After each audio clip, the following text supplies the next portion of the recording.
Hey, welcome to a new video.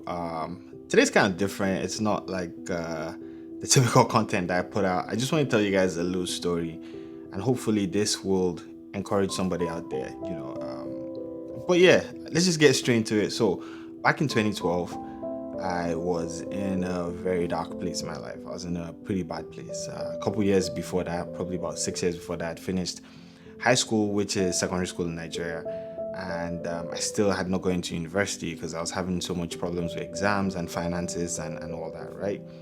And at that point, I really wanted to travel out of Nigeria. I wanted to move out and see if I could find success somewhere else. And I was ready to do anything like to travel. I was at the point where I was ready to even go to another country to go apply for asylum to be able to like stay in that country and start like life afresh and just try something different. So it was a very dark place, and on top of that, and I'm just telling the story off the top of my head. On top of that, we had moved from where we were living, which was Island Avenue, was a decent place in Lagos, and we had moved to the hood, which is Ikpaja. And big shout out to everybody that I met in Ikpaja. You guys literally are like amazing, and you guys are the best. But at the same time, that was not the place that I wanted to be in my life. It was a pretty bad time for me at that point. We're talking about a hood where when it rains, I'll not be able to leave my house because the water gets up to like my knees, not in the house, but outside the house. And also like I remember we didn't have enough money at that point to run the water from the community tap back to my house. So every morning I'd have to wake up with buckets, go fetch water, probably go about 20 times, fetch water with buckets and put it in the drums at home so everybody could take a shower. Barely had like enough food to eat. This was just a period in my life that was like really, really bad for me. And at that point, I really didn't have anything I could do. Obviously, I'd finished high school, I couldn't get a job. Finally, get a job would have been like a menial job, a bad job. I remember there was a point in my life where I didn't mind being a conductor. If you are in Nigeria, you know what that is. It's just the people that hang on the bus that call passengers and everything. That was how my mindset was at that point, right? And I remember I was dating somebody and she was amazing. I don't think she would like me to call her name in a video because she's a very private person. I told her my dream of becoming a photographer, and this was what I really wanted to do. And she also really likes photography, but I didn't have enough money. So I remember she took a loan to buy me a camera at that point. Bought a 60D, and that was where my photography journey really started. Before then, I would go out to borrow a friend's camera. His name was Baldraf. Funny name, Baldraf. So I go to borrow Baldraf's camera for a few jobs here and there. But my journey started when I bought my Canon 60D, and that was where everything kicked off. And from there, it was one thing led to the other, reaching out to people like, hey, I could do photography, I could do videos, even though at that point I really sucked at it. And I met Slim T and Larry, and they brought me into Trip City, which was a studio in Djibouti then. And I started working in that studio, and that's where I started shooting, and I started meeting people, and the brand, the name Prince Mason started, growing gradually, right? But while we were still there, I had to move out of Paja and move to the studio, and we were literally sleeping on the floor for a few years in that studio. I think up to like 2016 or 2017, we were all still sleeping on the floor. I remember me, Drizzle, that's Idris, Ola, who was my assistant for a long time, and Jerry. We all slept on the floor in different parts of the studio. I remember Drizzle used to sleep on the table close to the window, and it was just the life and the grind that we had to do at that point. It wasn't funny. It was interesting, but it wasn't what we wanted. We wanted a lot better for ourselves. But that was all we had at that time, and we had to like make it work. Now I'm not here to say, oh, my life was the worst and my life was really bad and everything. There are a lot of people that had it worse than me, but I'm just telling my story, and there's probably somebody out there that's going through the same thing that I went through at that point. And the person needs encouragement. But this is kind of like just a short version of so many things that happened. But photography was the thing that I always fell back on. I remember my first jobs were about $10 for a photo shoot, which was about, like right now, that's about 6,000 naira. So it was about $10 for $10 for a photo shoot. That's how much I was charging. And gradually, the pricing started going up and started going up. And I really wanted to shoot beauty. This is the part where photography and retouching, I would say, really changed and saved my life, right? I really want to shoot beauty because I'd seen some pictures that some beauty photographers shot, and they were like so beautiful. And I used to wonder how they did it, how they retouched it. So I'll go back home with my HP laptop then, and I'll keep trying stuff, trying out different retouching techniques, watching YouTube to see what people were doing and how they were achieving amazing pictures. And I couldn't really find anything on YouTube that could teach me like retouching. It almost felt like the people that knew how to do it were not on YouTube teaching, and people on YouTube were just guessing like I was, at that point. So, but I really wanted to do this, and I was so intrigued by how those images came out looking so nice and smooth and all that. And I started shooting beauty too. So, and I started learning now. My pictures were bad at first, and I got like a lot of slack for that. A lot of people were on my neck. People used to complain about how over retouched my images, and like true, it was over retouched, but I was still learning, I was still growing, at that point. And even till now, some people still say, oh, your work is overly retouched. For me, and understandable, it's not everybody that likes that look. You have to understand that you're an artist and your stuff is not going to please everybody, but there's some people that would really love that look. But anyways, I digress.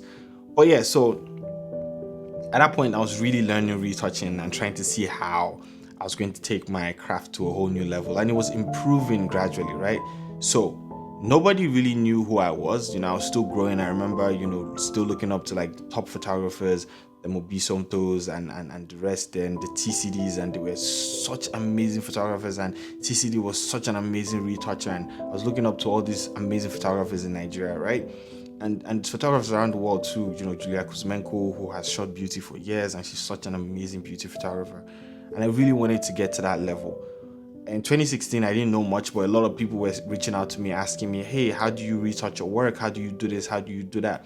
And I was still at, I wasn't still at a good place. We're still sleeping on the floor in the studio, but, we're getting like, or I was getting like a lot of people that were asking questions and a lot of people that were following my work, right?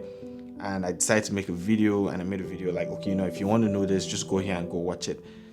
And people started watching my videos and my retouching videos, and like a lot of people were watching my stuff, and people were reaching out to me. People were saying, oh, your work is amazing. And I kept doing that, and I kept improving, gradually. It took a while. We're talking about started photography in like 2010, 2011, got my camera in 2012. From then it took up to like 2016, 2017. I remember when I left the studio in 2017, I didn't have enough money to rent an apartment, and I had to go borrow money from a friend of mine to rent my apartment. So big shout out to you, Dudu. I had to go borrow money from a friend of mine to rent an apartment, and rent an apartment with Laddie and Lex, and we still didn't even have money to buy anything in the apartment. So I had to sell. I had 2 cameras, then I had to sell one of my cameras then to be able to buy a bed. This was in 2017, and it was the same for all of us, right? And from there the brand kept growing, and it was just a gradual process. It got to a point where I was thinking about how not to struggle to pay rent and everything at the end of the year. And I was lucky enough to be able to, at that point, I switched a little bit from photography to making videos, and I was now working with some companies that were making a lot of corporate videos with us. And it was such a switch, in my life, where I got to a point where I was now getting financially stable, and everything was looking good. Now, a lot of people, because I was getting a lot of followers then, so a lot of people don't just know what's happening in your life. People just don't see the things that happen behind the scenes. Everybody just sees like your followers and the glam, and they think everything's okay. But we were really, really struggling at that point as creatives, and I could speak for myself especially, and I can't really speak for every other person, but then I got to a point that my YouTube was really good. I started making presets, started selling presets and courses and all that. And, with that, I was able to achieve my dream that I always had of traveling to school, and today I am in Canada, I'm schooling, and, even though it's not easy, and that's the thing, you always have to tell yourself the story and remind yourself about your journey and your growth. And like I said, there's so many things that's happened in between, like the landlords trying to kick my parents out of the house, because they said we're not paid rent for years. My father's businesses with people crumbling, and my dad getting arrested a couple times, and we panicking, thinking he was not going to make it. So many things happen, that it's hard to like put everything into one video and talk about everything, because it's just so many things that were happening so many times you're thinking in life like, man, like I'm just tired of everything. I wish I wasn't here. I wish I didn't have to do this rubbish, you're having bad thoughts about yourself and your life and everything. But with everything, photography kept me growing. Retouching kept me going. And people saw my retouching and really loved it. People followed me on YouTube because of my photography and my retouching. People followed me on Instagram. And it got to a point where I was able to use that to change my life. I was able to use that to save my life and put myself in the position where I am today. It was not easy. It's never been easy, and it's still a continuous grind. Like I said, I'm still here. Things aren't like easy for me in Canada. I don't know. Like we still have that grind. You still have to go to school. You still have to make money. I still have to run my YouTube and everything. But this is a dream I wanted. And I'm telling this story because there's somebody out there that is at the point where I was, or maybe even better off, but or maybe even worse, or just somebody out there that needs to listen to this. And even me myself, like I need to listen to this and understand that there's a time where you are right now is the dream, and now you just need to dream bigger and work harder. There's this saying in Nigeria that problem no dey finish. Like problems just never finish, and they'll keep coming. The bigger you get, the bigger the problems, and the more you have to work hard and work smart to like make everything happen. But that's it. That's like just a story. It was a gradual process from where I was about 10 years ago, 12 years ago to where I am right now. It took a while, but we're here right now, and photography really saved my life. So if you are into photography, if you're into retouching, videography, if you're creative, whatever it is that you're doing, I want you to keep at it, keep grinding. Sometimes it seems like it's not going to get better. Sometimes it seems like it's even worse than it was before. Just keep grinding. You never can tell where your grind is going to take you to. The people that fail are the people that give up. As long as you don't give up on your dream, as long as you keep chasing that dream, you're always going to make it. That's you winning. You're always winning as long as you keep doing that thing. I just want to tell this, to somebody out there. I don't know who you are.